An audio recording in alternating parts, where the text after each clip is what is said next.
ప్రజా అంకిత యాత్రలో భాగంగా ప్రకాశం జిల్లా సింగరాయకొండలో చిరంజీవి మాట్లాడుతున్నారు. ప్రత్యక్ష ప్రసారం ద్వారా చూద్దాం. అది నాకు ఎనలేని అదృష్టం. అది ప్రతి భూమిలోనూ ప్రతి జిల్లాలోనూ ఏదో ఒక అనుబంధం ఉండటం అనేది బహుశా చిన్ననాడే భగవంతుడు నువ్వు అందరికీ కావలసిన మనిషివి, అందరి వాటిలో ఉండాలి, అది నీ జన్మ.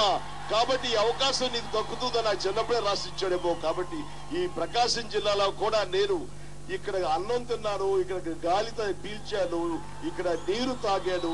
ఈ రోజున మీ అందరి అభిమానాన్ని చూరగొట్టున్నారు. ఇంతకంటే ఏం కావాలి అదృష్టం?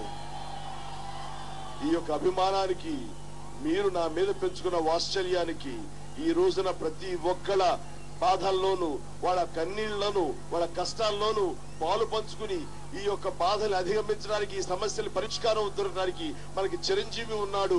చిరంజీవి వస్తే మనకి అన్ని రకాలుగా మనకు బాసరగా ఉంటాడని చెప్పేసి ప్రతి ఒక్కళ్ళు ఈ రోజున చిరంజీవి ఈ జనజీవనంలోకి రావాలి, మా మధ్యకు రావాలి, మా ప్రజా సేవకుడుగా ఉండాలని మీరందరూ కోరుకున్నారు. ఆ కోరిక బలం ఈ రోజున ఇదిగో ప్రజారాజ్యంతో ఈ ప్రకాశం జిల్లాలో ఈ సింగరాయకొండలో నా యాత్ర ఈ విధంగా మొదలైంది.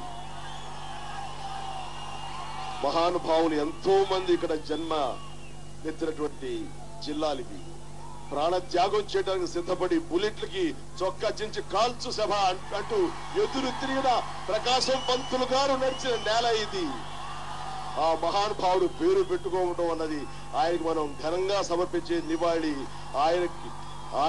ఆయన పేరు పెట్టుకోవడం ఎంత మన గర్వకారణం. అలాంటి ప్రకాశం జిల్లాలో ప్రతి ఒక్క యువకుడు కూడా ఈ రోజున ఒక్కొక్క సైనికులు నిలబడి అవినీతిని ఎదిరించి చొక్కా చించి కాల్చుకోండి, ఏమైనా సరే ఏ రకంగా చేస్తే చేయండి, ఇక భవిష్యత్తు మీకు అప్పచెప్పం, భవిష్యత్తు మాలోంచి పుట్టిన మా గుండెల్లోంచి పుట్టిన ప్రజా రాజ్యానికే భవిష్యత్తు ఇస్తామంటూ మీరందరూ నిర్ణయించుకున్నారు. కాబట్టి ఒక్కొక్కరు ఒక ప్రకాశం పంతుల్లాగా అవినీతికి ఎదురు తిరిగి గుండె అవినీతి ఎదురు చూపించి ఏవైనా సరే నీ అంతు చూస్తామండి. ఈ రోజున మీరందరూ ఒక తాటిపై నడిచి ఒకే వెలుగెత్తి ఒకే గొంతుతో ఈ రోజున పిలిచారు. కాబట్టి ప్రజారాజ్యం ఇక్కడికి వచ్చింది, మీ ఆశీస్సుల కోసం వచ్చింది.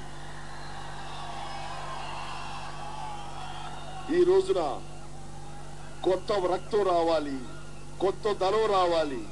ఎక్కడైనా సరే ఒక మార్పు సంభవించింది అంటే ఆ మార్పుకు ప్రధాన కారణం ఫ్రెష్ థింకింగ్, కొత్త ఆలోచనలు, కొత్త ఒరవడి, కొత్త విధానాలు, కొత్త నడవడిక. ఇది ప్రతి ఒక్క విషయంలోనూ ఒక అభివృద్ధి సాధించింది, ఒక మెట్టు పై స్థాయికి వెళ్ళింది అంటే కనుక ఏదైనా సరే కానివ్వండి అది మార్పు మూలంగా. అదే రకంగా రాజకీయాల్లో కూడాను ఒక మార్పు రావాలి, ఆ మార్పు మూలంగా కొత్తదనం రావాలి. ఆ కొత్తదనం రావాలంటే మనకు కావాల్సింది కొత్త ఆలోచన వ్యక్తి, చిత్తశుద్ధి ఉన్న వ్యక్తి, నిజాయితీ ఉన్న వ్యక్తి, ఎప్పుడు ప్రజల కోసం ఆలోచించే